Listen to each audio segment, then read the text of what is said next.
welcome back to my channel. Today I'm in the kitchen and I wanted to share a recipe with you called quick bread pudding.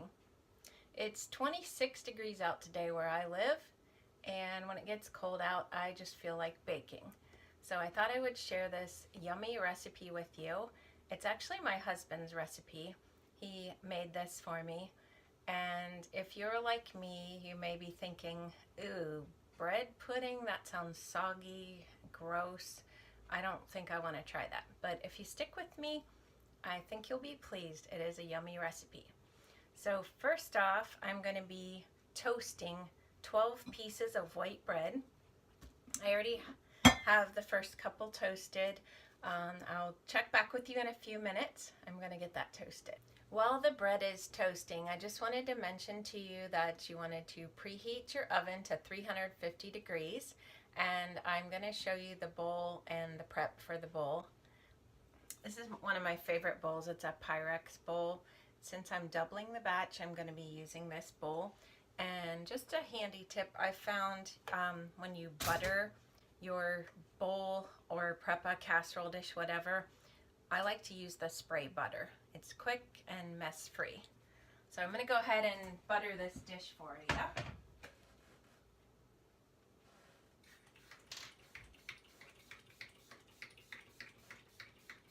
Okay, that's all ready. So I'm going to go back to toasting my bread. We have our toast ready here. I just use this product. It's called Countryside Creamery. Tastes like butter because it's easy to spread. You can use whatever type of soft spread, margarine or butter, whatever you prefer. So we're just going to simply give it a light coating of the spread, trying to get spread on all of it. And then you will want to cut your toast into cubes.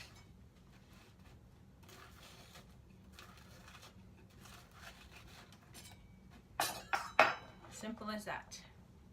And I'm going to put it into the bowl that I have already prepped with the spray, crumbs and all, and just going to break up the pieces if it didn't get cut all the way through. So I'm going to continue to do that with all 12 pieces of my toast.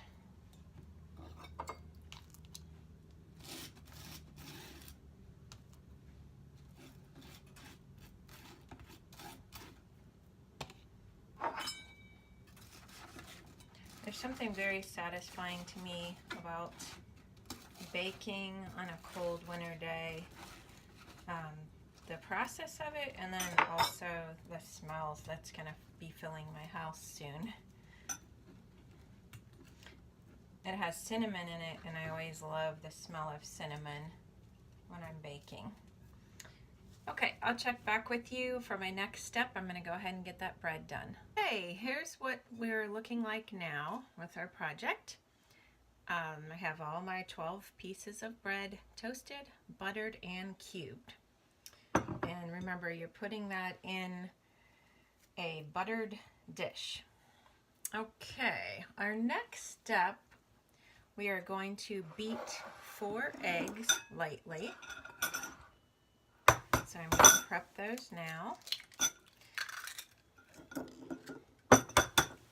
The thing that I like about this recipe, one of the things that I like, well, of course it tastes delicious, but it's a good way to use up bread that maybe will go stale, that you don't have another use for. And also, I almost always have all these ingredients on hand, so it's quick and easy to whip up.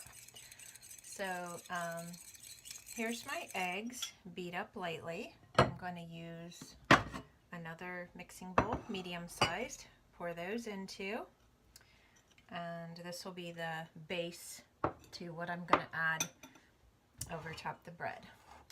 So next I'm going to add 1 cup of sugar and 4 cups of milk. I'm just using the 2% milk here.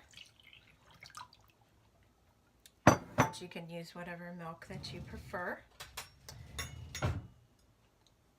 And then I'm going to add the vanilla, which is 2 teaspoons.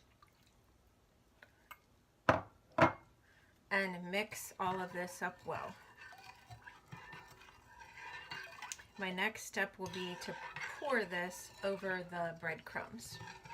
So we're almost done. As you can see, it's a very simple recipe, very easy to make.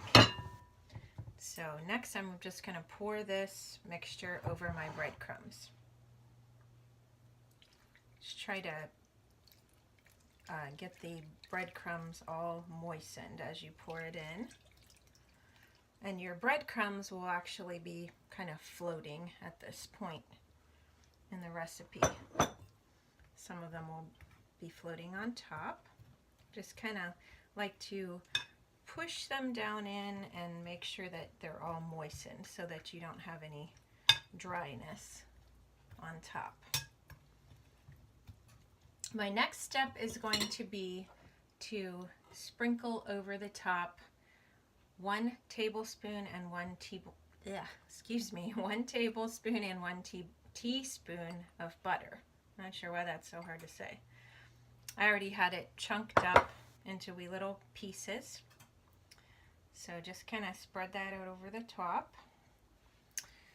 And then my last step is going to be to sprinkle with cinnamon. Oh, I love the cinnamon. The recipe calls for a teaspoon. I just like to eye it. So I'm gonna sprinkle that over the top, and I like to be very liberal, so you can do that according to your taste. Here is a view of what the bread pudding looks like before I pop it in the oven. I do have my oven preheated to 350, so that's all ready to go. So next step is we're going to pop it in the oven. I have it set for 45 minutes, so we're going to check it after 45 minutes, and if it's not done enough, we'll stick it in for a few more minutes. Usually, I believe I bake it around 50 minutes. I like it real browned on top. Okay, you guys, I'm back with an update. I just pulled this out of the oven to check it after 45 minutes.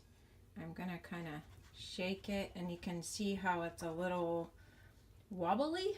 I like mine done more than this, so I'm gonna stick it back in for 5 minutes and we'll check in on it. So here's the final product, guys, after being in the oven for 55 minutes. Nice and browned, looks delicious.